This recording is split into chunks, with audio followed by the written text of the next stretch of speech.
I hereby call to order the June 15th, 2023 Town of Frisco Planning Commission. Cheryl, will you please call roll?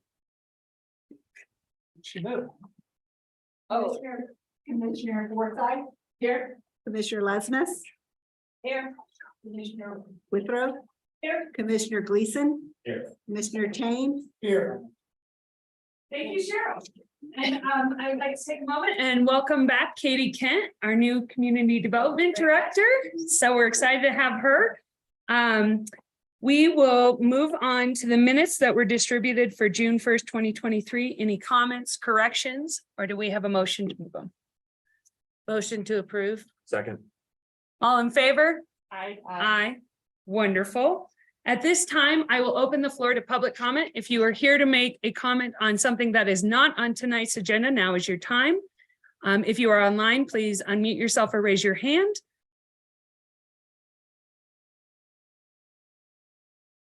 All right, I'm seeing no public comment, so I will close the public comment portion of tonight's meeting, and we will move on to agenda items.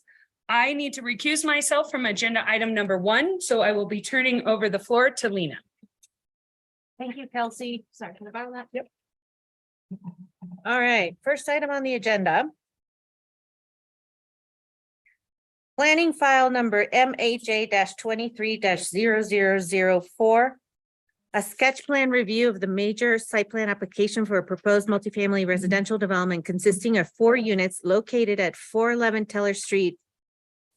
Lot 17, 18, 19, block 19, Frisco Town Sub. The applicant is Whitney Young on behalf of Donald Holmes. Emily, would you like to give us a staff report? Yes, thank you.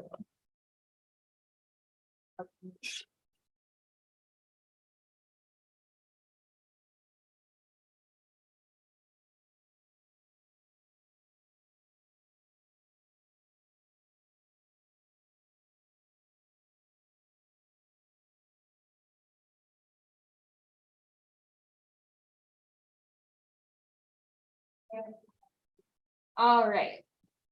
So tonight, like Lena stated, we have a sketch plan application for 411 Teller Street.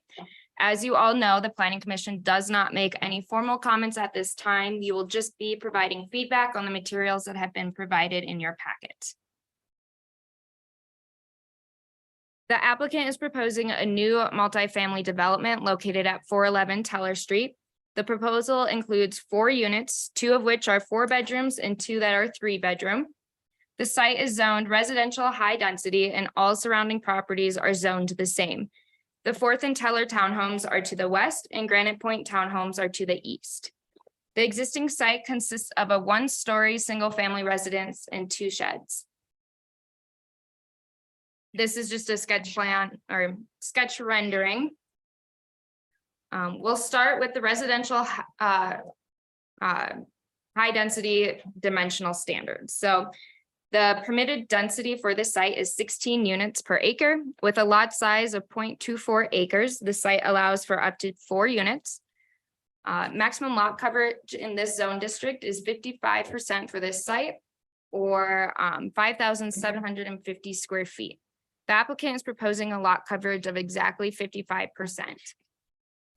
The minimum setbacks in this zone district are 20 feet for the front yard and 10 feet for the side and rear yard. The applicant is proposing setbacks at this minimum amount.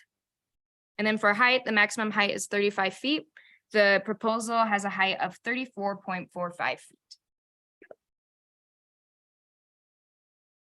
The applicant is proposing steep slope disturbance on the south side of the property. The allowed steep slope disturbance for slopes that range from 15 to 30% is up to 50%. For slopes greater than 30%, the maximum allowed disturbance is 15%. Based on what is shown on their plans, the applicant is meeting these requirements. More details will be provided and necessary at time of final review. Access into the site is meeting the minimum and maximum width requirements. Improvements to the alley, which in this case is labeled as Teller Street right of way, will likely be required by Summit Fire and will be reviewed at the time of final submittal when it goes to deferral. At that time, grading and drainage will be evaluated by the town engineer and public works And that includes the grade of the driveways and access as well. So moving on to parking, and I've done my best to kind of highlight these sections on the slide. The two northern units are 4-bedroom units and require 4 parking spaces. The applicant shows a 2-car garage with 2 tandem spaces for both units. The southern units, highlighted in blue, are 3-bedroom units and require 3 spaces. The applicant is showing a 2-car garage utilizing tandem parking for these units. And the 3rd spot is designated on the driveway, making it triple stacked and therefore not meeting the requirements, as only 2 stacked tandem spaces are allowed per UDC requirement. There are no visitor spaces required for a development with 4 units. And so just to highlight this a little more, in addition to the triple tandem spaces, the northern units show parking spaces that do not appear to be feasible. No turning movements were provided, but to get out of that 20-foot driveway does not appear to be feasible from that outer parking space. Staff does not feel that the application is meeting the parking requirements and recommend that the Planning Commission discuss parking on site. The applicant is showing 1,725 square feet of hardscaped area and is providing 500 square feet of snow storage, meeting the 25% requirement for that portion. However, this does not account for the uncovered decks, which will have to be included in the final submittal. This is that update from those UDC amendments from earlier this year. So I'll confirm with the applicant that they have those requirements moving forward. And then as far as landscaping, the quantities are being met. However, the application is not meeting the diameter or diversity requirements.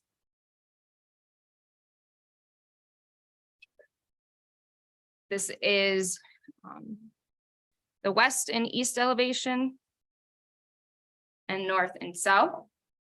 For facade standards, the applicant is showing a variety of building materials and elements on all 4 facades and uses these elements to limit duplication. For roof standards, the applicant is showing a combination of pitches that include 212, 412, and 612, which meets the encouraged guidelines in the UDC. Staff has noted that while the proposed reforms generally deposit snow away from parking areas and walkways, several of the pitches appear to deposit snow on rooftop decks. For building materials, the applicant is proposing composite brown siding with board and batten navy siding, and they are also showing exterior stone in a neutral blend. And staff recommends that the Planning Commission discuss the facades of the buildings, the proposed roof design, and the building materials.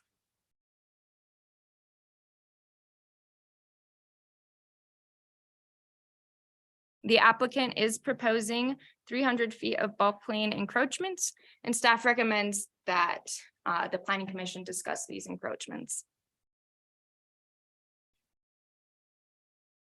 Here are some 3D renderings just to provide a little bit better picture of the proposal. And that is all I have. I recommend talking through some of these topics, and I'm here to answer any questions. The applicant is also in the audience and may like to address the Planning Commission. Great, thank you, Emily. At this point, we'll do questions of the staff. We'll start with Ira. Ira, do you have any questions? No questions at this time.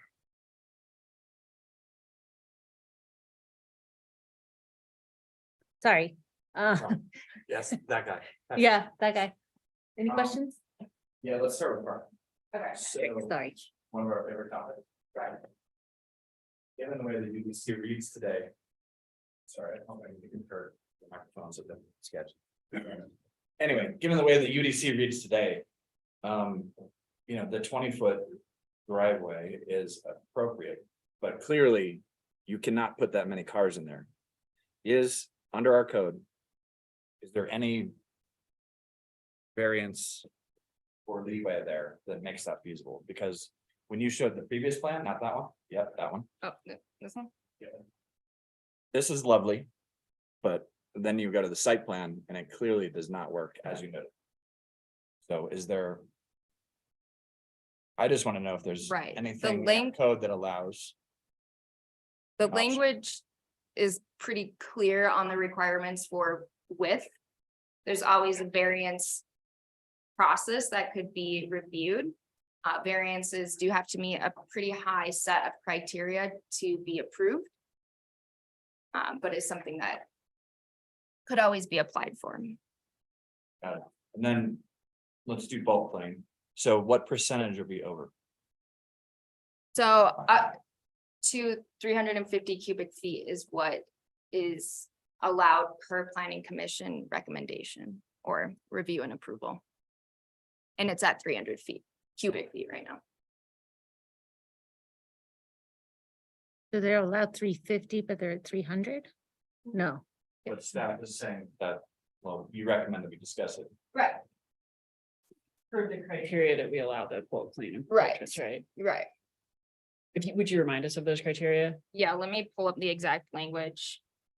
So there are encroachments. There are encroachments. Encroachments But the- per the they're going over the- UDC. Up to 350 cubic feet can be actually approved administratively, and it recommends that the planning commission Oh. review any bulk plane encroachments. And then my last question for the moment is trash enclosure. Did we go with that? Closures are necessary, Yep. individual. Thanks. Patrick, I'm gonna ask you a question. Is your issue with the parking that there's a crazy turning maneuver that will happen? You're gonna stay on the pavement? You've seen some interesting ones. This one is not doable. Yeah. If you look at it, it's impossible. The cars were in those parking places. Possible. You could not exit if you're on the outboard sides. Not even close. You're going over the ground or you're asking somebody to move their car. All right. Jessica, any questions of the staff? Yeah, I guess just a clarification on, asking us to comment, I guess, both on steep slopes and the bulk plane encroachments.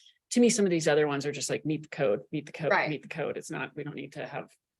It's not like a, Big discussion. yeah, exactly. It's just meet the standards in the code. For the steep slopes, is there like criteria to disturb the steep slopes, or is it just simply if you have this percentage, then you can just then disturb this much? Is it Right. with certain criteria, or is it just a blanket? It's just a blanket, so they are meeting those requirements. Okay, so they essentially meet the steep slope standards. Right, Yeah, I guess going back to the whole bulk plane encroachments, because isn't it like, we can approve up to this much if it adds architecturally to the building, or Right, if it yeah. does something that is, wow, okay, that if building really it has looks a lot. substantial architectural relief. Okay, that's the terminology. Okay, thank Yep. you. That's all my questions. And Emily, my question is, can you go over the materials again? What's the issue?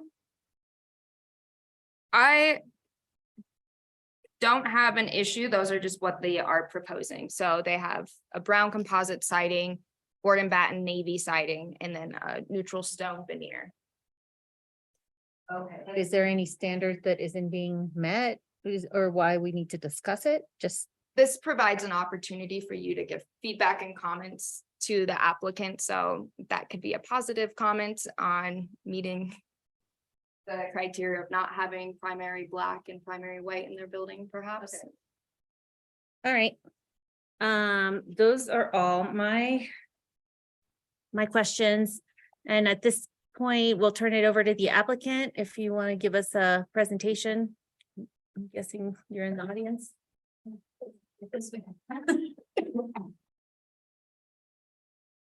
Where would you like us? You can. Speak into the mic.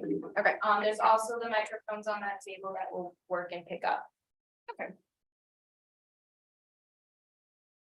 I'm Julie Spinato, the architect. Thank you for reviewing the project and noted on all the parking issues. I think probably the most poignant thing for us to talk about would be what, oh, sorry. Whitney Young, I'm the applicant. Is talking about the steep slope disturbance how we resulted in the steep slope disturbance and why that has created the bulk plane encroachment and also the parking situation. So, Specifically the tandem, the 3 tandem issue. So the steep slope was manufactured or created by creating the street, the Teller Street. yes, So- and Dawn. So Dawn is the owner of the property, and maybe you want to come up here and you can help us talk about this as well. The reason that we have the tandem is to disturb less with the driveway. So that kind of created us to have to do a tandem garage on that because the steep slope is all over that southern end of the property. In order to do 4 units, we have to access them from both Teller Street and Teller Alley. But in order not to disturb the minimum amount required for the steep slope, we had to do a narrow driveway. So we had to do a tandem garage to get the 2 parking spots with inside and then the tandem. So the fact that it's a man-made slope, the man-made steep slope, we were questioning maybe some leniency on that disturbance in order to do a standard 2-car garage and ample And parking. maybe you could help us explain. Sure. Yeah, I'm Donald Holmes. I purchased this property 19 years ago, with the hope of developing it. I lived in Frisco for 30 years. Shortly thereafter purchasing it, I, met with planning and Road and Bridge, Public Works to, figure out the feasibility and what the challenges were going to be with this site. I can't remember who I talked to with Road and Bridge. It was more than 10 years ago, so it's probably not somebody that's even there. But they came out, they inspected it with me, and what happened is when they were putting the grade in for what is part of Teller Street there, but it's more of an easement or a right of way, fill material was bulldozed onto our property. So it's inorganic fill dirt. There's even some, rocks, and I think there's even some asphalt mixed in with that. And when I inspected it with Road and Bridge, they looked at it and said, yeah, that really should never have been done. It was just done kind of sloppily, and nobody complained about it. The previous owners didn't, we didn't, assuming that, it would be seen for what it is. And I noticed in the UDC, there is an exception for such steep grades that are man-made and not natural. So I think that's the situation we're talking about. And I think if anybody stands there and looks at it, it'll be pretty obvious that this is not something that requires preservation. And Is there any questions for me about that? provide insight too. This was brought up to staff and we did suggest bringing some sort of either historical documents or aerial imagery, some sort of data and proposal to bring forward with the request. And that's just not something that we've seen or received, which is something that With the historic museum, and I have got quite a few email chains back and forth trying to find historical documents. But they just didn't have record of anything topographical that showed before, after, or anything like that. So we did go that route, and we've really made every effort to try to put forth a drawing that worked with the steep slope if we needed to, but that creates a certain amount of challenge as far as parking and other things in working with it. So, we'd love your ideas and suggestions too of what you guys would think would be acceptable. If we need to go have a soil test done back there and we can show you that it's, not natural grade, we really are willing to do whatever the group finds acceptable.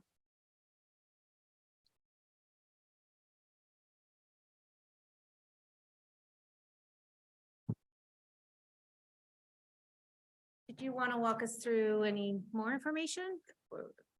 I think I think the big one for us is, working with the steep slope because that creates the bulk plane, creates the parking, creates a lot of these questions that are arising from the committee. It's created, it's created those southern units to be really longer than we need them to be because we needed to get a tandem garage in there. If we're able to do a 2-car garage with, living space behind that, we can pull the project in a little bit, which I know the neighbors would like, and we can work with those parking spots in the front to make them, more easily accessible. Okay, so at this point, we'll turn to commissioner questions of the applicant. Go ahead, So- Ira. If I understand it correctly, the grade of that's the Teller Alley, that's man-made, is that what we're talking about? It's actually Teller Street. Teller Street. That's Teller.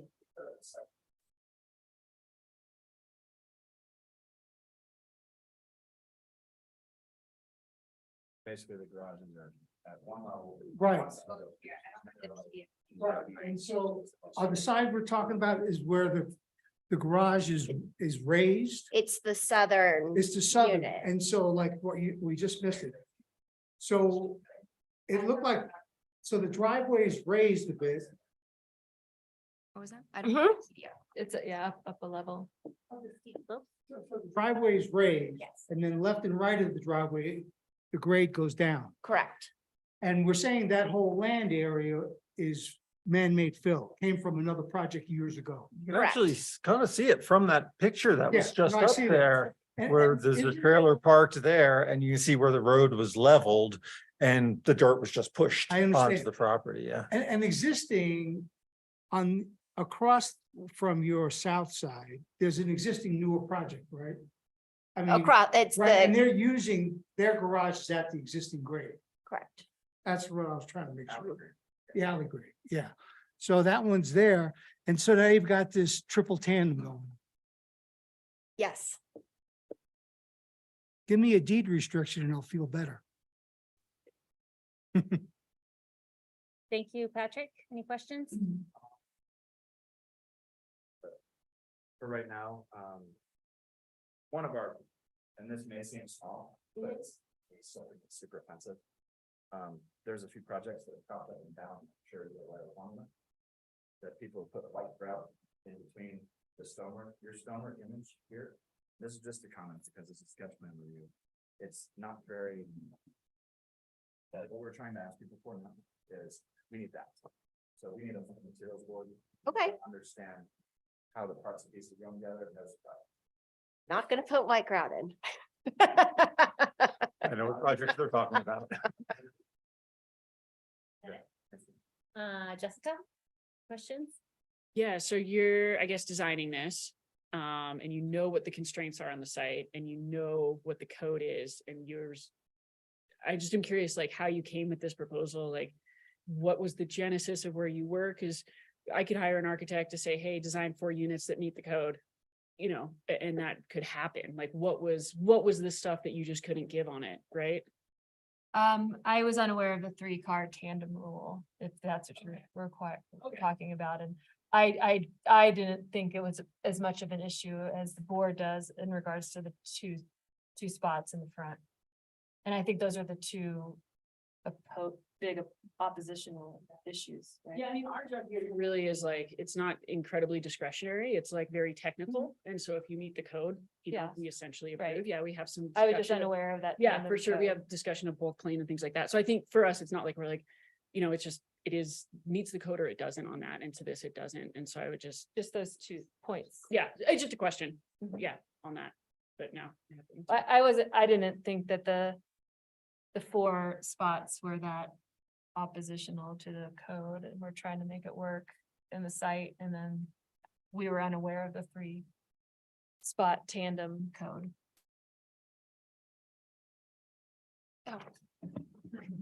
Right. James. I have a question. The existing structure is not a single family home, and this is, right, there's 2 units there? A B, just from It- looking at it from It's the deeded outside. as a single family home, yes.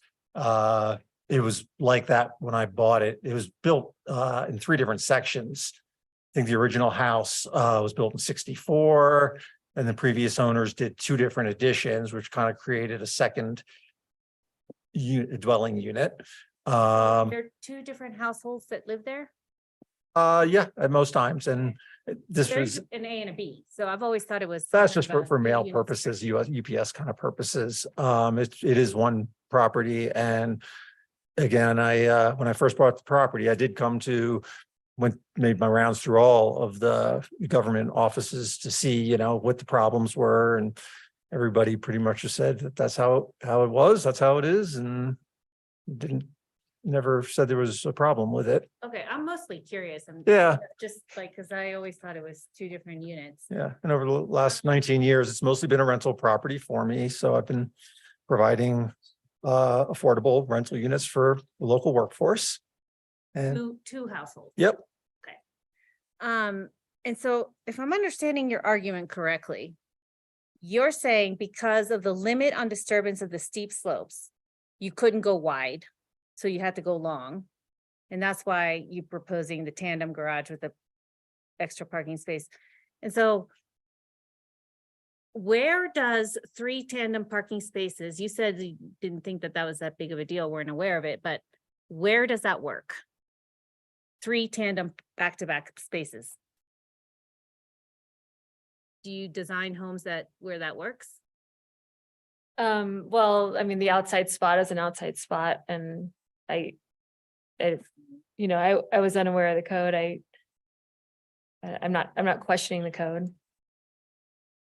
Yeah, but I mean, you work in other places, I'm assuming, where is that allowed?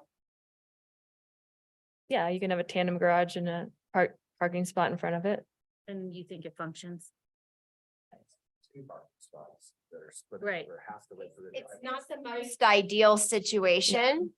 We were just trying to create the amount of parking spots that were needed to comply with the code. Why can't you propose a 2-bedroom unit? Still have to be long. But there's only 2 in tandem. So we were just trying to comply with the amount of parking spots that the code required. We didn't think that the shuffling of vehicles was going to be an issue. Okay. And what about, can you talk to us a little bit more about how the front or the north driveway works? Because how are you going to bring this to us at final so that you can prove to us that that functions? Well, it's obvious we're gonna have to revise it based Okay. on turning radiuses. Okay.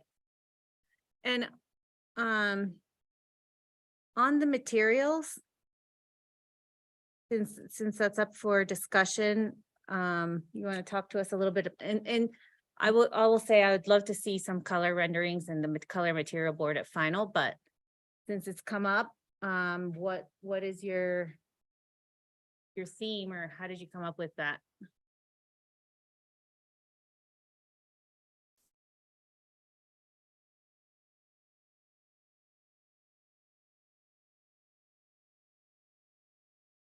So the exterior was mentioned to be composite. It's not actually composite. The Trex decking is composite, but the siding itself is all going to be cedar. So a combination between horizontal board and batten, and trying to pick tones that are complementary to the buildings that are going up around us, but not necessarily copycat of the buildings that are going on around us. I work as a designer as my career, and so wanting to, push the envelope of neutrals in a way that's fresh, but still very fitting with our surroundings and old and new architecture. And wanting a mix of that mountain contemporary look, but still being classic and not wanting to look like the dated house in 20 years. So Okay, that was the general gist, if that answers your question. sure. Thank you for that. And I guess, I don't know if this is a comment or a question, but as long as I've lived here, that hillside has been there. And I've been here 23 years. You've been here longer, but that hillside has always been there. So There is a portion of the hillside that is natural grade, but there's quite a bit of fill that has extended the square footage of that steep slope disturbance. and you're saying that that was associated with grading for the road? Yes. Yes, What road and Bill, bridge or Your property. public or next work. to it? Yeah, when they were leveling, what is that cul-de-sac of Teller Street proper? They were leveling it, and rather than removing all the dirt that they were leveling, they literally pushed dirt onto our property. Again, this was before I owned the property, so it's been quite a while. But yeah, in that one picture you had up there, the aerial view, I don't know if you can bring that back up again. That's okay. I have an aerial. Well, if you can, Emily, Yeah, it's easy. you'll see on the southeast corner, there's kind of a trailer parked there. And that's kind of the flat part of what Teller Street cul-de-sac that I'm talking about. On that southeast corner of my property, you can see that that's sort of been leveled as well there at the time of the grading of the road. And it's literally that little bit of dirt that's been pushed into the corner of my property that created the steep slope that was hatch marked on one of the site plans that you showed earlier as well.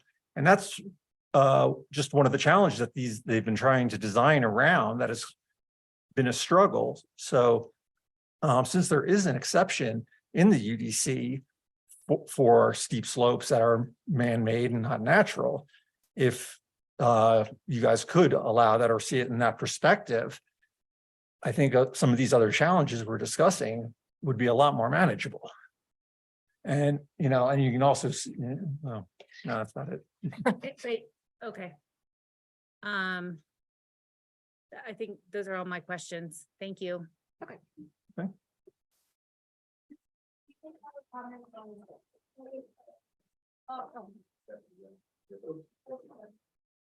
Last question, Emily, when you put that on this, like, pretty good. I heard native signing. Is that correct? Because the picture, to me, my eyes, Uh-huh. Mm-hmm. but it looks very deep smoky gray. Not blue. Okay, it does have a blue undertone, and I will absolutely provide you with a sample board.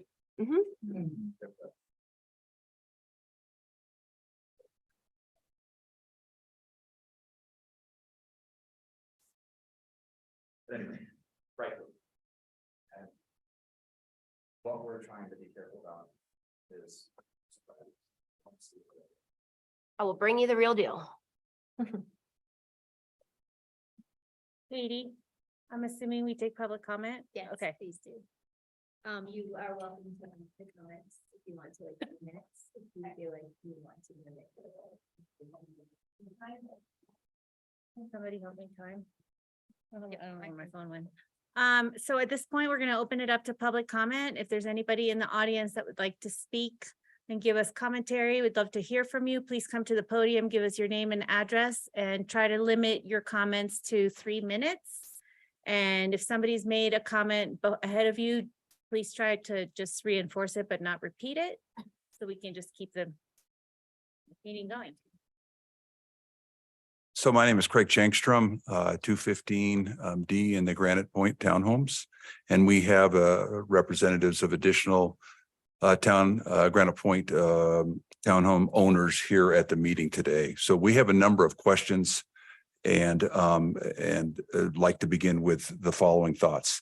From our calculations, the current lot size is 75 by 140 or 10,500 square feet. And we're trying to back into the 55% rule that was previously identified, and using rough rudimentary measures. We think the building is a little bit bigger than the 55%. So we'd like that reviewed.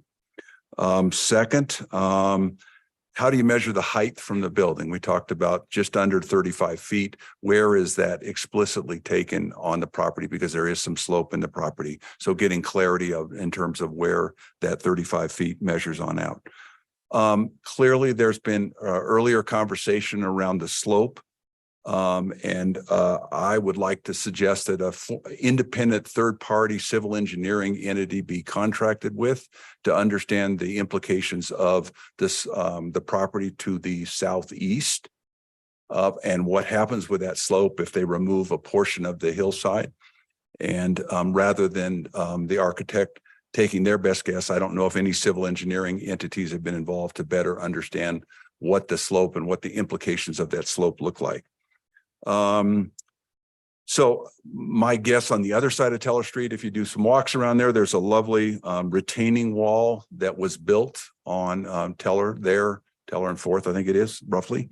And who would be responsible for building that retaining wall? Because in all likelihood, to manage the slope, there will be an additional retaining wall if the project is approved that would need to be built. And I would assume that would be the developer that would build that retaining wall.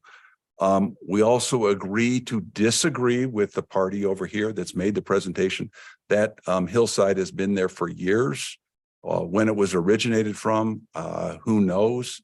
Our understanding, it may have been originally the dump site, original Frisco dump site. So what is the level of building materials product that's in that hill, and does it have if eroded, have a further chance to collapse? Another question, there's the ratio of property, the proposed building to the property size. Where does the developer plan to store all their material as they build because certainly we do not want it on the Granite site, nor do we want our property disturbed at all. And we will build a fence between the two properties. And does the city do an analysis of the financial capabilities, the financial wherewithal of the developers to make certain that the proper funding is in place to build the property, given the current interest rate structure? And I believe those are my comments. Questions of me? Thank you for your comments. We don't do financial analyses of developers. That's on them. So how do you verify that they can fund the project? Who does that? I think there's a hole in the ground on Main Street. That is out of the purview of them. Okay, fair enough.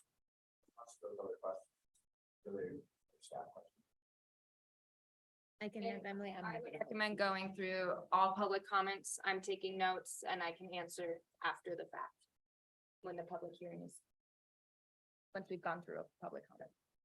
Okay, does that become before the approval of the project or after? Okay, I understand that, but where does the public, I'm sorry, where do you, Respond after we close the public hearing. okay, in this meeting? Okay, yeah, okay. I think that's it. Anything else that I have? Thank you. Okay, thank you, guys. Thank you. Anyone else want to make a comment? Seeing none in the audience, I don't see any raised hands online, so I think that's the extent of the public comments. So now we turn to. There's a hand up. Oh, sorry, where? Oh, on the computer? Hi, Julie. Hello, 317 Galena Street. Can you guys please speak up? I can hear people speaking at the podium, but I can't. You guys go in and out still. So just make sure you speak into the mic, please. Thank you, sorry. All right. So I think at this point, we'll turn it to commissioner comments. You want staff Oh. to address the public comments? Is that what you're gonna do just now? Right, and Oh, okay. you can Please close proceed. if you want to close it, or we can keep it open. Okay. As I talk. Up to you. I apologize. I am going to close the public comment portion of this meeting and turn it over to Emily. All right, so just a few comments. We can definitely check the size of the lot and the lot coverage. One thing to note is 3-foot sidewalk or concrete paths do not count towards that coverage, and there is some of that proposed on the site. Height clarification, the distance measured at the existing roof to the natural grade or to the finished grade, whichever is lowest, so that's how height is determined, will require a full roof plan and all those calculations at time of final submittal. Who would be required to build a retaining wall? That would be on the developer on site. Assuming that this is a townhome plat, that would probably be common element and would be required to be maintained by the HOA. We can look into more information on the steep slope, like I said, or, as the applicant has stated as well, there is allowance based on man-made structures, but that has to be proven and shown and have some sort of proposal and documentation with that staff can review and have something to show the pre-existing grade or as some sort of estimation of that pre-existing grade to the current grade. And that's the sort of information that is required with those types of exceptions. As far as building materials stored on site, that's something that is submitted at time of final review, a construction management plan that requires that silt fencing and construction fencing be installed and maintained throughout construction, as well as materials stored on site. Same with the portalet. If the applicant has any requests to use the right of way, they have to go through Public Works and apply for a revocable license agreement for that. And as already stated, the town does not have, the planning commission does not review finance with projects. Thank you, Emily. Can I ask you a question? So a third-party engineering analysis was suggested. Is that something that you? It's not a requirement for the UDC, but we do need some sort of Proof. Something. proposal with it. I'll just add to clarify, the major site plan will go to the town engineer who will review it. And if we don't have an existing older plan for him to compare, it will be reviewed strictly based on the current code. And it sounds like the applicant has had difficulty finding that. So at this realm, that's probably where it's gonna go, but it's not necessarily a third party engineer who will review that plan for steep slope disturbance, but it will be a town engineer who will review that plan. Right, and then also from my own experience, just saying, it's extremely common for the town to say, listen. Lean forward. Soils report will be required. And that may not be till building permit potentially, but yes. Great. All right, thank you, Emily. Now we'll turn it over to commissioner comments and I guess that's it, just comments. Hearing the discussion and the fact that the applicant has gone through trying to determine the history of the fill on the property or the hill on the property, it seems like it's not going to be settled at this time. So it's something, a condition I think they're going to have to work with and through. And I think that Public Works is going to be in there making their comments as far as that goes. The biggest conversation we had is about the parking or not meeting the parking requirement. I think that is a substantial issue, given the nature of the project. And I think that one suggestion was put out there, why not make it a smaller unit and this whole problem goes away? So those are my comments for now.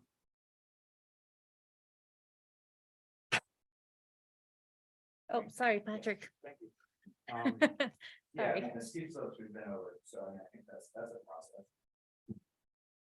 The 35 feet was measured from the lowest point on site per drawings. Okay. So that doesn't seem to me to agree. One thing that I have a challenge with, and this continually comes up. Every available square inch of the site has been utilized. And that is a developer strategy to maximize revenue. And the sales price, and all four are presumably market rate units. So it's, how can I squeeze the most out of this orange or whatever? But we have some challenges. We have some bulk plan challenges, we have parking challenges. So there's gotta be some give and take. There's different types of solutions, but there's an exploration that's required. I've been over materials a couple times, so absolutely. We have a comment to speak up. Sorry. I'm trying. I don't even know if this one works. It didn't. Maybe you want to just bump over there just in case. So as far as materials, we really need full disclosure when you come back for a final approval. So everybody can see what's gonna happen, and we have a measurable tool against the final design. Because there's been more than a couple times where somebody says it'll be like this and it's not. And we're trying to do our best to maintain town character and keep things in a certain palette range. Yeah, and it's, the building size was the first sort. I think you covered that, so I'm good. Thank you. Great. Jessica? Yeah, I don't have too much to add. I think we've already hit the parking pretty hard. I don't know if we need to belabor that anymore. I'd emphasize, I think Patrick said it pretty well, especially because you're coming in and you're saying, well, if we had a little more room to work with, we'd be fine. You have 2 feet under your, lot coverage. So, it's something has to give on this. That was kind of my question is, you just meet the code and you get approved here essentially. At final, I'd like to see a little bit more about why the bulk plane encroachments, just walk us through it, why it adds to the architectural, Well, provide substantial architectural relief. yeah, exactly. Just looking at the elevations, it did seem, a little bit bulky because it was coming all the way out and then, to have that relief. So I just think there could be some design tweaks before you come back, but I think we all emphasized each other's comments, so you should have good direction. Yeah, I also don't have too much more to add other than I really want the parking to work when we see it at final. I don't want to see 3 cars stacked in a tandem garage. And circulation diagrams that show how this is the front driveway is going to work.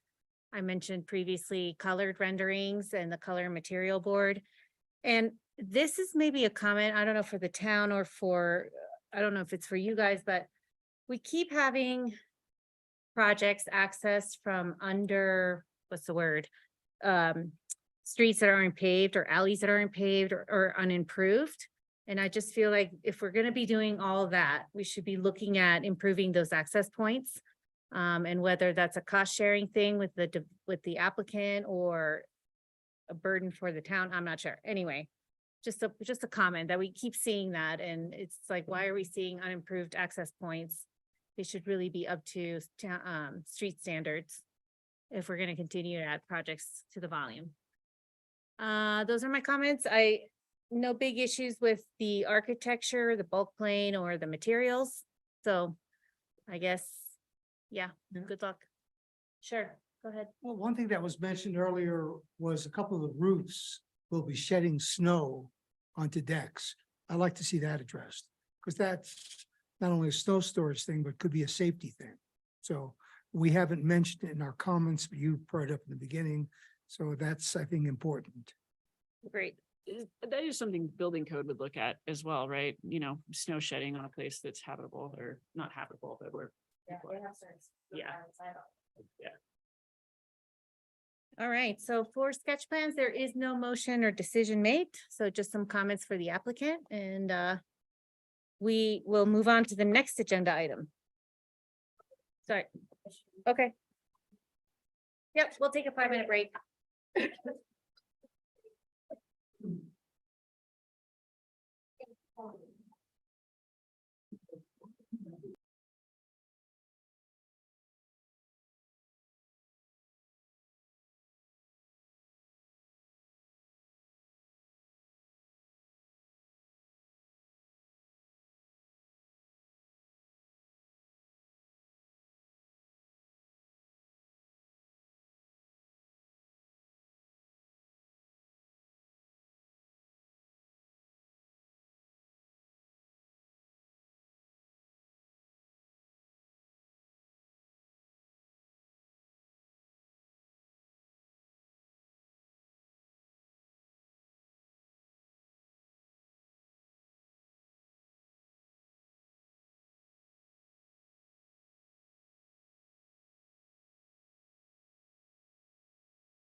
All right, we will move on to agenda item number 2, which is planning file number MAJ 23 0003. A final review of the major site plan application for a proposed multifamily residential development consisting of 4 units located at 610 Frisco Street, lot 1 through 6, block 33, Frisco Town Sub. Applicant Mark Harris representing FDP LLC. All right, Emily, can we get the staff report? Yes, thank you. As you stated, this is the final review for a major site plan application located at 610 Frisco Street. The application was originally brought to Planning Commission on April 6th. The applicant has since made revisions and submitted for final review. The proposed development consists of 4 new multifamily units that are split in between 2 buildings. The subject property is located on the southwest corner of Frisco Street and 7th Avenue and is zoned residential low density. This neighborhood consists of a mixture of residential building types, building designs, and densities. The site previously had a 1-story apartment building, a house, and a detached garage. All buildings have been demolished and the site is now clear. Oh, there we go. Okay. Project rendering. And to go over the dimensional standards, the sketch plan is meeting the setback, lot coverage, height, and density requirements. The applicant is proposing that the east property line be the front yard. So those setbacks are based off of that. Lot coverage is at 45.4%, where 50% is permitted. The proposed height is 30 feet, which is the maximum height permitted. And lastly, the site is 0.48 acres in size, allowing up to 4 units on site. All right, so again, we have steep slopes on this site. The UDC, as you know, requires that slopes from 15% to less than 30% shall meet the net site disturbance of 50%. And then for the site, there are no slopes greater than 30% for this site plan. So just has to meet that 15% to 30% requirement. For this site, there is 7,937 square feet of area where the slope is between 15 and 30%. The applicant is proposing to disturb 49.9%. Staff initially had concerns that the applicant would not be able to stay within that site disturbance boundary shown on the plan, as there is a 5-foot buffer from the building to that site disturbance boundary. This was discussed at sketch plan level, and the Planning Commission generally agreed that the applicant should install a chain link fence to prevent work outside the 5-foot buffer area. The applicant has added this detail to the proposal. Could you point to that, Emily, please? Is that what the? Yeah, so this is, oh wait. Can I take that? That is the 5-foot buffer. Correct, that's Okay. what's The temporary fence. right, Yes. during construction. Thank you. The application has been reviewed by the town engineer and there are no outstanding comments on the proposed grading and drainage of the site. Access into the site is proposed in 4 locations. There is 1 driveway proposed out to Frisco Street, 2 onto 7th Avenue, and 1 on the South Alley. The driveway width is measured at the town right-of-way, and all 4 driveways are meeting width and separation requirements. Frisco Public Works will not be constructing or maintaining the alley access. However, as a requirement from Summit Fire, the alley shall meet the standards for a minimum imposed load of 75,000 pounds with the minimum width of 26 feet. The applicant has stated this requirement on their plans. As far as parking, the proposed site plan requires 16 spaces. It does not require a visitor space. The applicant is proposing tandem parking, which may be permitted if the Planning Commission finds that the layout of the parking is functional and meet 2 out of the 4 criteria listed in the town code. This criteria was outlined in the staff report and is on screen right now. If planning commission finds that the proposed tandem parking meets the intent of the code, then the application meets this requirement. For landscaping on a lot this size, 24 trees and 14 shrubs are required. The proposal shows 8 choke cherry, 16 aspen, and 12 Colorado spruce being planted. The applicant is exceeding the landscaping quantities and meeting the diversity requirements. As far as snow storage, the applicant is showing 640 square feet of snow storage where 475 square feet is required, meeting the requirements. The proposed exterior building materials vary slightly between the two buildings. However, they primarily consist of natural wood finished siding, black siding, stone veneer, and metal trim. The UDC states that pure black and white may not be used as the primary building color. At sketch level, the planning commission commented on the white appearance of the stone veneer. The applicant is proposing a gray limestone material. More elevations, we have the north and south, then west. And then these two elevations show the building facades that face each other. At the sketch level, it was discussed that the north elevation was not meeting the facade standards. The applicant has since modified the facades and has added more variation to meet the requirements outlined in the UDC. Staff feels that all 4 facades on both buildings are meeting the facade standards and articulation or varied articulation standards and duplicity requirements. As far as roof standards, the applicant is proposing a combination of pitches, including 312, 412, and 512. The applicant is not proposing any bulk plane encroachments and has provided updated renderings from the sketch plan. This is more a 3D rendering, which better shows the bulk plane envelope following the slope of the lot. And then lastly, at the sketch plan meeting, the planning commission and the comments from the public recommended that the applicant submit a shadow study. The applicant did provide this in their submittal.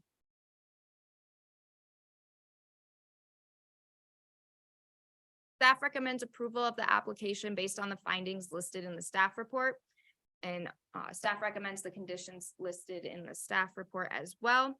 Should the planning commission find that the application meets the recommended findings and condition, there is a recommended motion on the screen. I'm here to answer any questions for staff, and the applicant is in the audience as well. Just a sort of overarching clarification in the attachment. There's quite a few different pieces of correspondence, and you said there's no outstanding comments. Right, Does that mean all of those have been met? Correct. And so this level of review went through, they had 2 different submittal versions based on comments provided from the referral agencies. So I provided all comments from the beginning to the end. Thank you, Emily. Jessica, do you have questions for Emily? I do not. Lena? Emily, what were the major changes that happened between sketch and final? Yeah, so let me.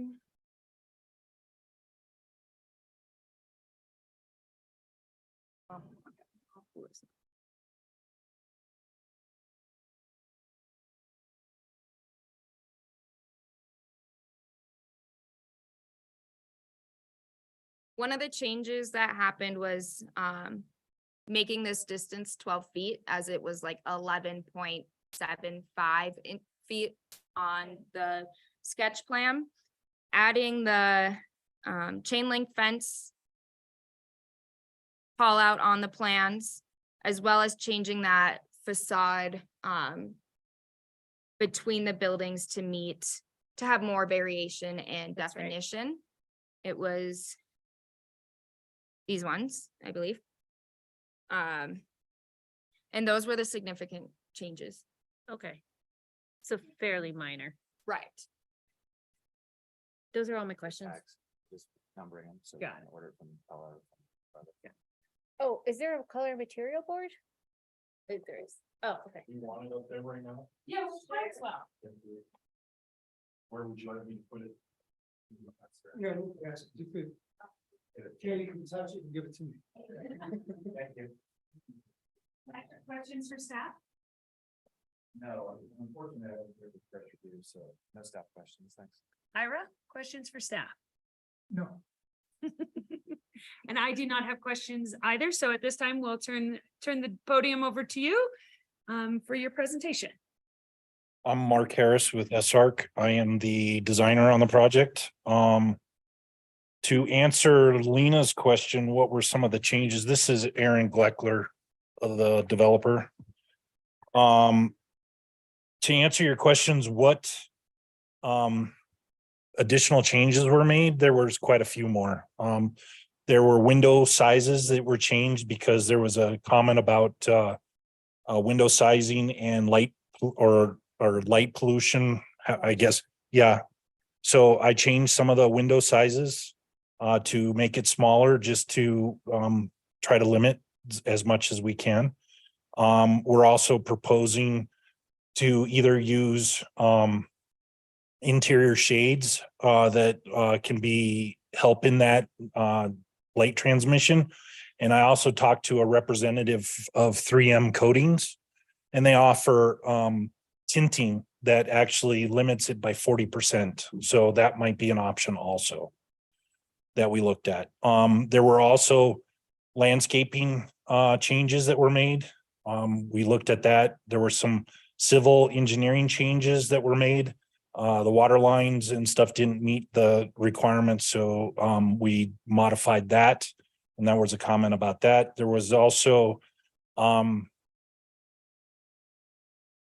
driveway change that I had to make as far as access to the site and the proximities of it. The roof also changed in spots. I changed the slope of probably 50% of them. There were a lot more flat roofs. There's a lot more sloped roofs now than flat. And I believe there is a 612 on there, and that was not mentioned in the report too. So that was actually a comment that the staff or the commission recommended that I try to meet the 612 pitch. And so I tried to work magic to make that happen. So those were some of the additional changes. It doesn't look like a lot, but there were quite a few hurdles to cross. So again, we're here to present a project that we feel is going to enhance the neighborhood, be an asset instead of a negative in the community. We are hoping that you guys see that we've tried to address the issues and meet the code, and hope that we can get an approval this evening. So with that, I'm happy to answer any questions that you may have. Thank you, Mark. Ira, do you have any questions for the applicant? It seems obvious that you have slightly different color palette between units 3 and 4 and 1 and 2. Just to give a little, what's the thinking there? The thinking was is that, you see far too often projects that are identical next to each other, and that just doesn't look great. And so we wanted to vary the colors a little bit and have them speak to each other, but be a little bit different. And so that was the concept that we were trying to go for. And on the board, the stone is dry stack. Shows is dry. Is that the way? It is going to be dry stacked. Yes, there is no grout.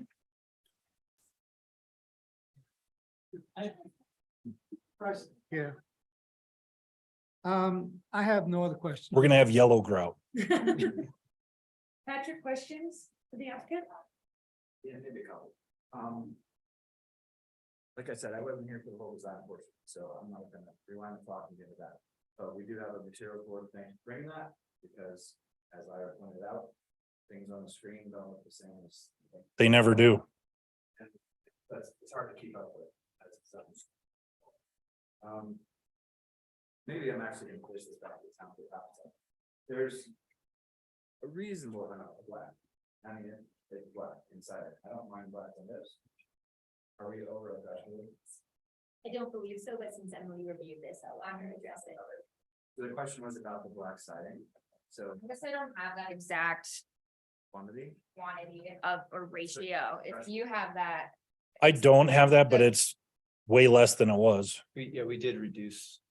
There is no exact threshold. It's primary building color in the UDC. I think my next question. I'm not a huge fan of black roofs, but, let's just do siding for a second. So the two siding colors that, the way that it's written on there are natural finish. I think. So that's cedar, which you're fully right. And cedar grays out over time. So you're not coating it at all. No, it's got a coating on a stain on it, natural finish stain on cedar. Yes. Because obviously that changed the character of the building substantially. If you like that. So I just, Correct, but yeah, you're absolutely correct. I don't think I have any questions. Lena, questions for the applicant? Thank you. Yeah, can you walk us through the shadow study? What is information? The shadow study was given on the winter solstice, which is the shortest day of the year and the sun is the lowest in the sky. And so that generated the shadows, the worst case scenario of shadow. In the summer, you're going to have probably 40% less shadow because of the where the sun is in the sky, higher in the sky. So there's going to be less shadow. So that's was meant to show the worst shadowing that is going to be seen on the site. We did that because of town comment, right? Well, it was not a town comment. It was a public Sorry. comment that was asked if I would provide, and I agreed that I would. And so I did. Just to be clear. Yeah. I correct. Say bottom left or so of each one of those to represent the street.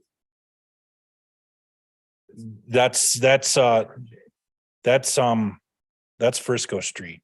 The dark gray in those images is the street with that sort of curve in it. Yes. So if I could, so the shadows don't go beyond your property, is that what that's saying? Well, on a little part of Frisco Street, you can see the shadow is on the street, but But not another property. not another property, not another house. No, it stays within our property and then right on that Frisco Street. Okay. Any other questions? Jessica, any questions for the applicant? Yeah, thanks for the revisions and walking us through that. You talked a little bit about some of the mitigation factors, just because that is a really large facade with windows, and we were kind of had some discussions about, people across the street, whoever's in this house don't know who they are, but maybe they just put a shade down for them, but then, the top part is still open and they have the lights on and kind of like what that does for the neighbors. And you talked about some solutions, I guess, would you go over those and? Yeah, definitely. So number one is you could provide interior blinds, shades, whatever that are either, manually done or automatic. I don't know. And again, that's something that is a cost thing, but that's an option. Another one is to do a tinting, and I specifically called 3M myself directly instead of just a tinting company, because I wanted to get it straight from a company that does the tinting or that provides the tinting product. And I forget the name of it, but they do have a product that will eliminate 40% of the light transmission from inside to outside. Okay, and without, I guess, knowing like the 100% feasibility of that product, is that something that you would, agree to, assuming it's feasible to actually get this product or that kind of thing, I guess, just to alleviate some of our concerns about that glare. I think it's something that we can look at, and we would be willing to provide a solution by the time we get a CO or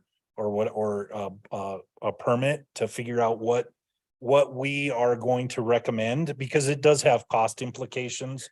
And the developer is very sensitive to how he spends his money and what he needs to do, but if it's something that we can provide that will give you guys a peace of mind that we're trying to meet and address an issue, we're happy to do that. Thank you. No other questions? Am I over speaking? No, you're good. Any other questions? No, that was good. I guess my question back to this lighting thing is there anything in our code that says about window size or anything? There is not anything Okay, that mentions interior lighting in it. okay.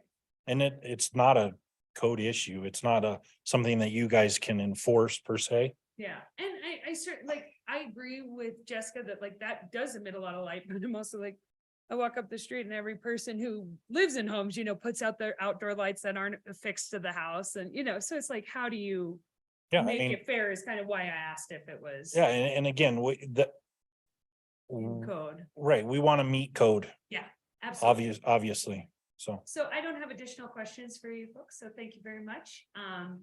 At this time, we will open the floor to public comment. There's nobody here in the chambers, so if anyone online is here to make public comment on this agenda item, now is your opportunity. You can either unmute yourself or raise your hand.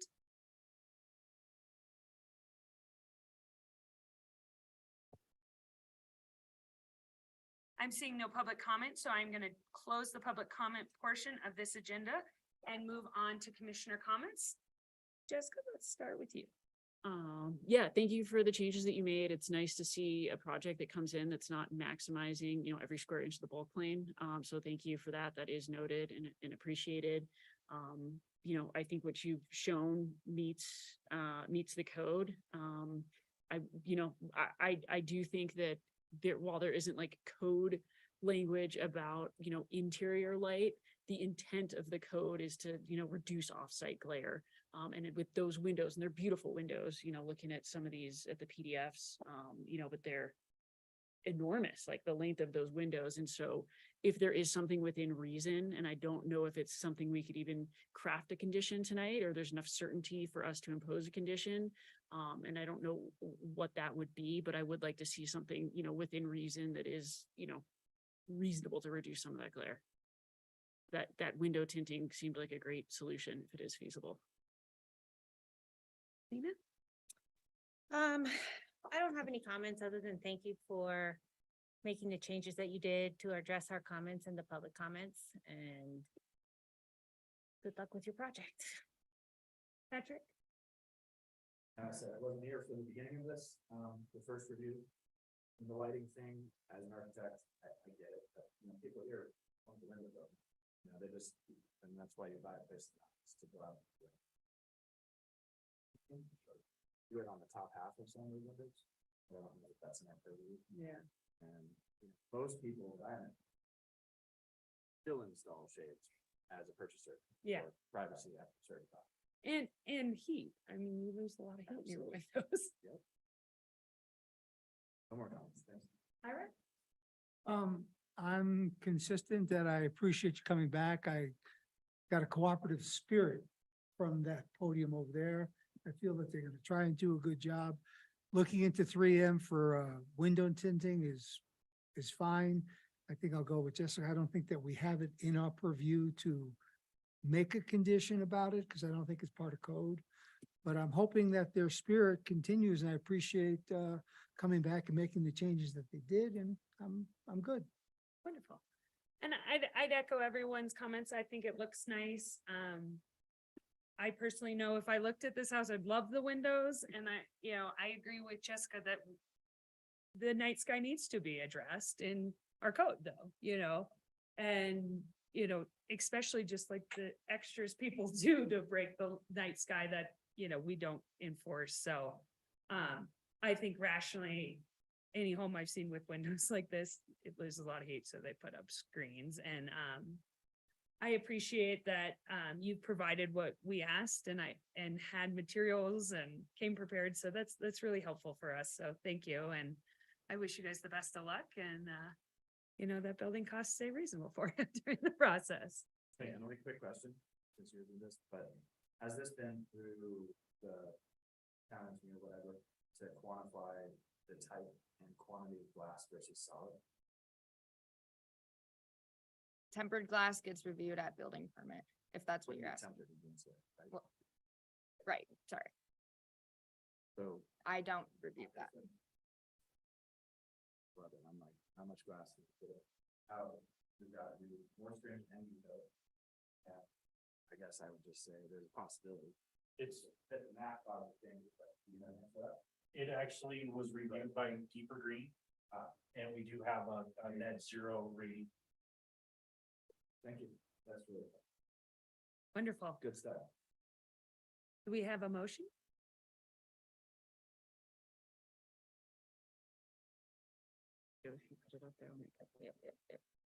Oh, yeah, you put it up there.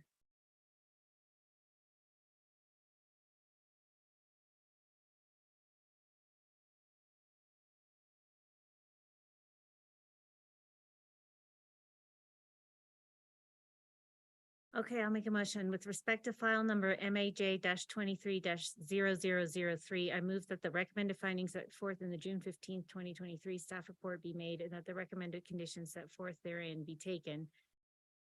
And that the planning commission hereby approves the request for a major site plan application for the proposed new multifamily project located at 610 Frisco Street, lots 1 through 6, block 33, Frisco Town Site amended. I'll second that. Katie, will you call vote? I gave her the night off. She's the best new boss, huh? Commissioner Forson, Yes. Commissioner Gleason, Yes. Yes. Commissioner Tain, Yes. Commissioner Withrow. Yes. Same motion. Can you get them? Yeah. Yeah. All right, well, good luck to you both and thank you for your time. Thank you so much. Appreciate it. Any updates? You keep the material, right? Can I take a picture of it? Yes, absolutely. No way. The colors will be all off. Yeah. I haven't been doing much. I have that exact same problem. With window. They're just like, I have them all.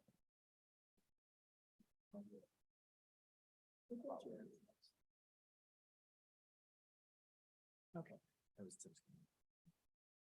Any updates, Katie? Yeah, and I'm just gonna go to the podium so it can be better for those. Thank you. I am not Thank you. seeing anything. Emily, I'll be. On the mic, so I think we're gonna get this mic from. I'm not good at leaning in at it's too long. Anyway, I am very excited to be working with you again. First of all, excited to see all faces that I know still on the commission, and I knew Jess before she was on the commission. So exciting for me. I do have a update that the town council this past Tuesday night did go ahead and they chose April Connolly to be your new planning commissioner member with you. And so actually she came to another update for you, but I'll have here on my list, but she came to our Granite Street Complete Streets open house yesterday and introduced herself to all of us staff, which was really nice to meet her in person. I had not before yesterday, and she is looking forward to starting. Just an update for you. We are requiring her to go through 2 legal trainings. These are being provided to her by town staff that you all saw in former meetings. We're basically taking old recordings that Thad did, letting her watch those so that we don't have to wait for Thad do the formal training with her in person. I also wanted to let you all know that if anyone here feels like they'd like to watch those 2 legal trainings also, I am happy to distribute them to commissioners, and you are welcome to watch them in your evening entertainment on your own time. So just throwing that out there. So she's going to watch those, and then she will be ready to come officially onto the commission. At this point, staff is not quite sure if we're going to have a July 6th meeting. We did receive an application submittal today. It came in at the end of the day. We need to deem it complete and then see if it's ready to get noticed this coming Friday. So we will let you know by next weekend, just for your own schedules, if we will have a meeting on July 6th. Okay.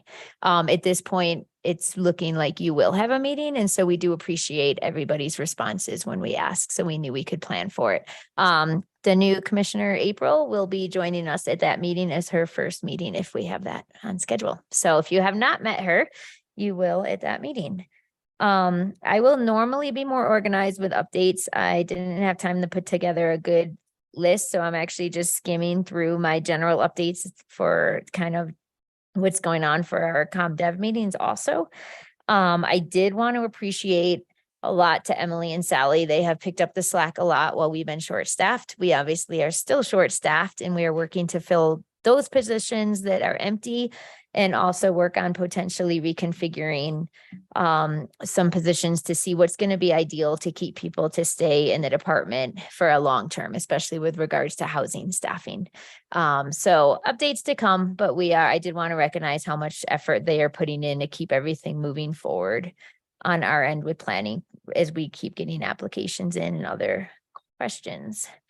I wanted to let you know that nothing huge pertaining to you on council, except you did review the Richmond right-of-way vacation pretty recently and provided a recommendation. That is going to be at a work session at the next town council meeting. It is at a work session to determine the town council's thoughts on the public benefit. So just to let you know, that is moving forward to town council at their next meeting as a work session item. And I've also got, let's see, no other big updates. I have a lot of updates on projects, but I'd rather hear from you if you have questions at this point, instead of going through things you may be up to date on since your last meeting. So. Next step, housing conversation, after our work session. I know you weren't there, but. Yes. What do you think? So I know there's been a few housing conversations. Is this on the affordable housing as far as the incentives that went into the code, or? Just our work session. Inclusionary zoning, and we Okay. talked about ADUs a lot at that work session. A nexus study. The for nexus study came up. Zoning. Yeah. So I don't know. I have a really long list and that's not on my list, so I will add it because I have no idea in full honesty. I will say part of my last job was working with mountain communities to come up with more of a toolbox, and one solution is not going to solve all communities' housing program. So I am actually hoping to bring forward to you and the town council over the next few months, different options, and they will probably, it sounds like, include some of those work session items. I will get a follow-up in my mind, even though I'm not sure what was discussed. It should be on staff to start talking about what we can propose to address into the code. I will give you a heads up. I do want to hold more work sessions with the planning commission. I want to have more discussions on general topics and see if there's certain guidelines, things like some of them will be little, the Munsell color code. If we have to have people continuing to complain about it, then I'm not sure why we're not going forward and proposing a new option. And I'm not going to, as staff, say this is what it should be. I'd rather provide planning commissioners a couple of different community options that people are used and that they like, and see if we can have a discussion and planning commission can provide guidance to staff on a route to take to potentially address some of those. So that is one of my hopes, is to bring forward some more topics for work session. I'm happy to get conversations from you also, and just be able to move forward with things that people have grumbled about for years and that no one has taken action on. So that is just a heads up to you. Happy to hear comments, and you're welcome to come call me, email me, come to my office. Kelsey did today, and it may not be the best place to meet until I get rid of my old food that is already growing mold on my desk, but I will clean it up before somebody comes in again. Apologize, Kelsey. The housing conversations. So we all know it's a big deal, but I think Emily dutifully recorded it, so. Yes. It is available. And we have to know it's just been a Getting it. bit of a month, so. No, but I'm glad you brought that up so I can get it on my radar. Thank you. Anything else for me right now? It's for sale, I believe. As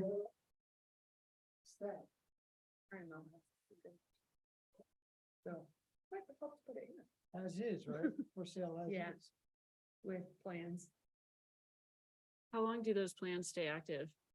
It would be from planning commission, I believe, 3 years, going back on my old memory. The building permit so that, But then the building permit will need to have some type of work started within, I'm not gonna guess a day. I can get that back to you guys. Yeah. I'm not sure. I'd have to look into the history.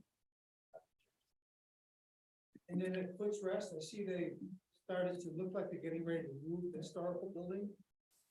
Looks like they shored it up a little. Foots Rest is, the update I have for you on that is that they are still moving forward with the town. They have gotten to the point where they are ready to have a building permit issued to them once all applicable permit fees have been paid. So that is still moving forward. They do not, as of today, have an actual building permit issued, but it has completed its review with the town staff. So it's just a matter of them paying fees. Correct, They're correct. So I saw that they applied stabilization to the alley. Mhm. Where's that going? They are going to do they have a few different plans, but, and don't quote me on this, when it gets relocated, I think it's going to go to the construction staging area if they need to open up this site. But I can find that out for sure. I don't want to give misinformation based on my thoughts, or I've only been here a week, so still learning. Correct. And yes, and that's why I believe it's going to the construction staging site, but I cannot say that as a fact, and I'm not sure if you guys. Correct. Yeah. yeah. Water tower lot. Yeah. Is where the staging area.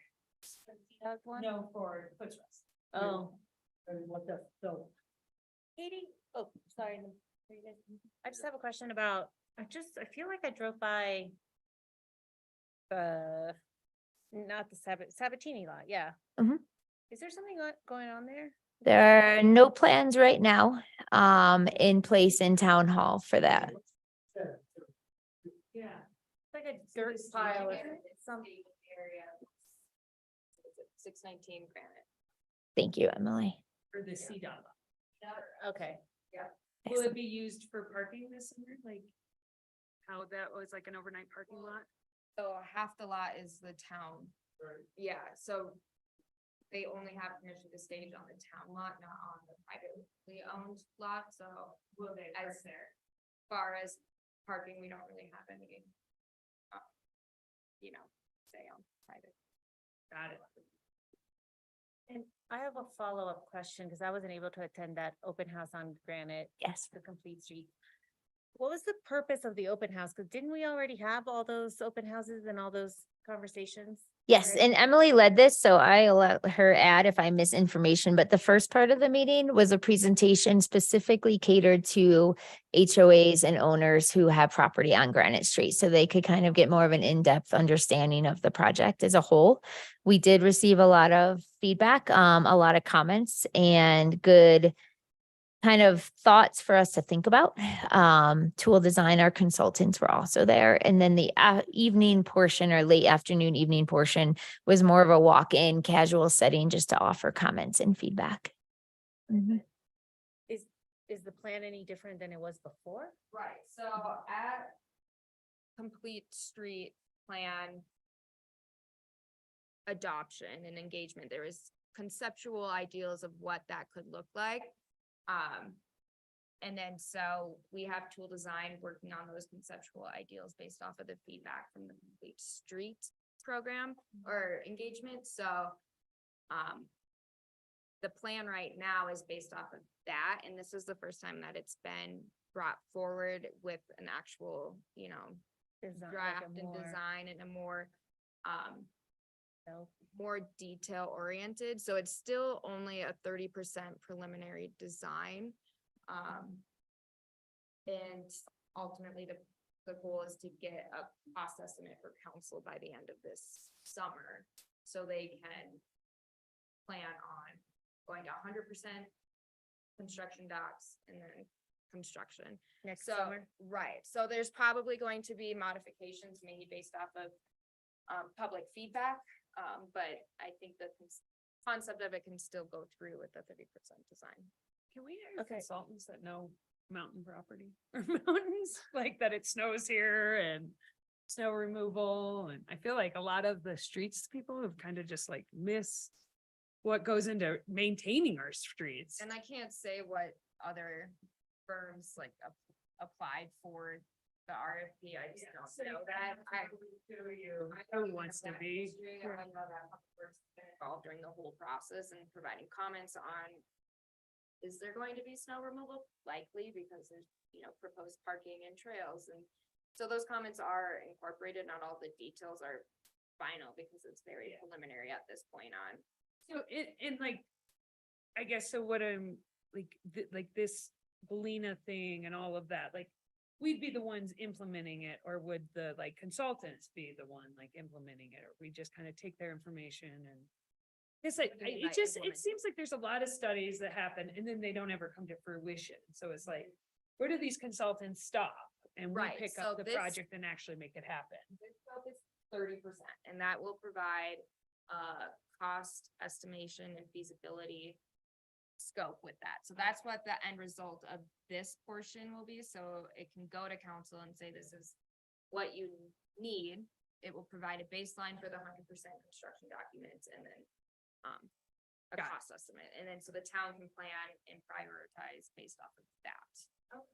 So it ultimately will be on the town to follow through on that. Yeah, I can't wait till that happens because this Granite Street just hurts my heart. I've been there yesterday. I had council work session and I couldn't go. My other question was, oh Well, gosh, there'll be an opportunity for us to make comment like we've done on other ones where like you can do it online or watch the I presentation. need to get that stuff online, but, yes. Cause I wasn't able to make it either. They brought out a roll plot of the whole street, and that is online right now if you go on the Complete Streets portion of the town website.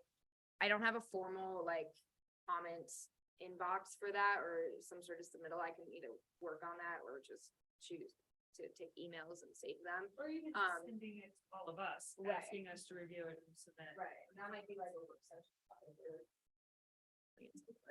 Circles on their plan mean. That's a stupid Um, question. There's a lot about those. That's the way it's designed. My brain didn't go to tree, but yes. and speaking of trees, what about the trees that were supposed to be planted in the roundabouts? I don't have an update on that. I can look into that for you. I don't know either. Okay. Said something that like it got pushed after 4th of July. I think it's July, at July 6th, they're starting. Okay. I think there was an update in town council about it from one of the recaps I read, and I believe it was just pushed till after that. Okay. But it is this summer and then the medians are next summer. Median. Odd was already pulled from the Yeah. medians. That's just up for sustainability purposes, yeah. I have one more, that will hate me, but I will make it very Grounds? fast, and it's gonna just be something on your list. And we just did this event, and oh my God, like, our parking standards for these developments are ridiculous. They're keep seeing these extremely silly layouts that are just not functional. People drive too fast. There's other options. And you guys can go back and consider that. Do we give them allowed, a 2 or 2.5 foot grass street buffer or on both sides, right? So it's drivable, but it doesn't look like it's solid concrete and still lets water percolate. Or do you do cobblestone, whatever. I'm just saying, there are a lot of solutions out there. There are neighborhoods here that allow that. I think I know, and this is contrary to the conversation about maybe having less cars. Everybody's got their own opinion on that. I just don't know how real that is, but I think I'm just done. I'm done seeing these stupid layouts that don't work. And by the way, Katie, we brought that up at the council work session. Okay. Yeah, so they, Statically. yeah.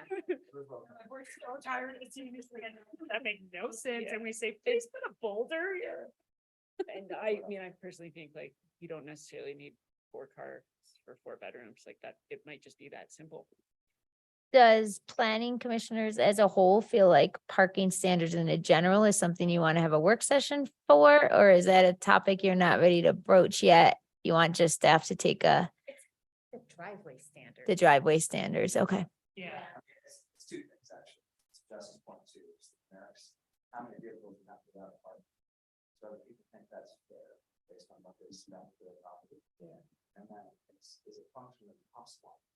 Yeah. Three seems reasonable, four seems like somewhere we could actually shave and not be like creating this colossal new parking problem. It's like, we're creating sensible design. Yeah, like it doesn't just work on paper, it actually works. Yeah. And maybe this is a longer time study, because unfortunately, we said like summer, right? But all those summers are getting so busy. I don't know, I think it'd be real interesting for somebody in a town truck just to drive around during a couple of the busiest weeks and see how many people are using those parking spots.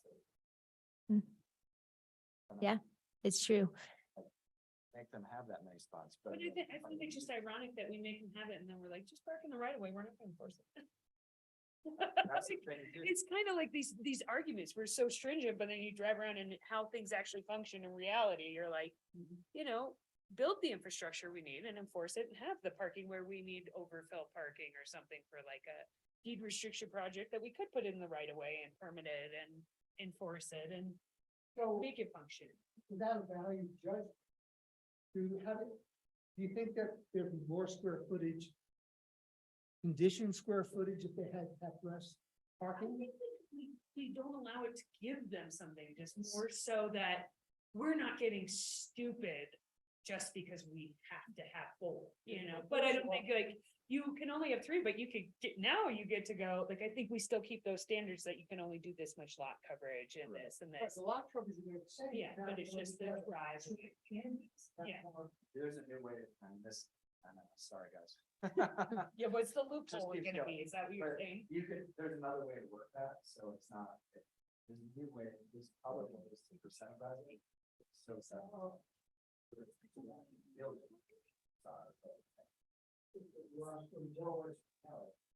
Changing the ratio. So the ratio is actually the balance of the deficit. Make. You don't do that much. Oh, okay. Yeah, I don't think we It's not- incentivize it to make bigger profit. Well, that's like, yeah, that's the loophole that could be created. So I think we gotta be creative and not create a new problem with the solution. Have there been concerns brought up about lot coverage per zoning districts, or does does the commissioners feel like that's something that is good where it is in town? I don't know. I guess. Like based on your general look at applications, do you feel like they look like they have a good balance when they meet the code? Or do you feel like there's too much open space? Is there not enough? Those are just things that you don't need to answer that, but think about that, because those are things that are very good to potentially look at as far as lot standards and per zone district. Where do you want, you know? Mhm. Or I bought it. with X. Mhm. Build this and sell it for us. Why shouldn't I be able to optimize that? Correct. Well, and that's where is there too much sometimes? Very exciting. Yep. So in answer to your question, from my Mhm. perception, I don't know how far along we are. What we do here, it's kind of rote. We see a lot come in with one house, scrape it, add 4 units. So I don't know what percentage of lots have seen that transformation. Mhm. So as that transformation gets to be a higher percentage of transformed properties, Mhm. we're then gonna really see if our lot coverage is not enough. Mhm. When we start seeing, you know, lot after lot after lot with 4 units on. If you look at the community plan, there is a density study in there and you look at, it shows every parcel that has remaining density under it. And I think it's still a relatively low, even though there's such big things coming in that has been scraped. But I think in that study, it was like there was 4,000 remaining units of density. But some of these lots that have 3 under them, you're like, that's not a scraper. Nobody is gonna pull that home down, you know, and it's Right. like, you can almost tell exactly where they're gonna be. But if you look up the community plan, you can find exactly what you're like looking for that map and it will show you. It's about this big. Like the density right now, if you've got a 10-foot side yard on 2 sides, so you got 20-foot spacing. I mean, that's a suburban standard. It's not, Mhm. it's not ridiculous, as long as people don't hate each other and maybe they have window shades, but Yeah. it's Yeah. not ridiculous. But I'm saying it's not, it's narrow? No, I'm saying I think it's Yeah, it's Each sufficient. lot in the side yard is required to have 10-foot setback property along its building face. And then you have two of those next one on the right, so you got 20. 20 feet's a decent distance. Yeah, I don't think we want it smaller. No, definitely. Then we just have canyons, like, it's almost like we're Then it's a- battling that like massive building versus the 4 units, like if you drive by any of these 4 units, you're like, these sidewalks are gonna be a nightmare all winter long, like nobody would use them, but they're required, and you're like, it's like weird stuff. Not seeing, oh no, I was just saying, we're not seeing plans where it's like, man, I wish they could use more of that lot. for a building. That's not happening. The one exception would I be, and I think the one we just approved here is, we said, you know, is this one of the overlay zones for housing that if you wanted to put up, because, you know, if you're familiar with this property, it was all like locals, all local. Yeah, exactly. And all gone. And we said, you know, could you put, is this one of the zone districts that would allow that like overlay to say, you know, hey, add, you know, free density, 1 extra unit, and it's not. So something like that, maybe. Okay. where No, that it's- helps. And again, these are just completely general conversations, but it's kind of good. And I think, and you can let me know now or in the future if you don't like them, because I also think it encourages you creativity as a planning commissioner, where you're still reviewing something per code, but you're also keeping in your mind things that maybe staff needs to potentially work on or not work on as far as future code amendments. And next year in 2024, we're looking at updating the community plan. So let's make sure we know what our vision is as far as some of these things for the community and zone districts, to make sure that we already are starting to think about them. So that's the only reason, like, there's no set answer. I had no plan about even asking that question, but they're just general things that are kind of good to get people thinking. So that's it. Well, it seems like we already. There's X number of thousand possible units. And the thing is, there's no more open dirt. So Mhm. we know it's. Yeah. Correct. Just gotta keep having the fourplex and front comment. Maybe people that are well to do will take a house down and put the same family. More better. Yeah. Because the return is just so much. Correct. And we do have a visual from the last 3 years that Sally made. She made that map for that. So we'll send that to you. Thanks. But it was on the slides. It was? Mhm. Yeah. It's not super detailed, but it generally shows all of the site plans from the last, residential site plans from the last 3 years, where they were located and how many units we got out of it. Doesn't show the pre-existing units, but you know what they were, either single family or small. Great. Next meeting, I'll have answer. I may not have solutions, but I will have answers to the questions that are easy to answer. I just need to go figure it out from other town staff. So, thanks. Anything else for me tonight? Welcome back. All in favor? Aye.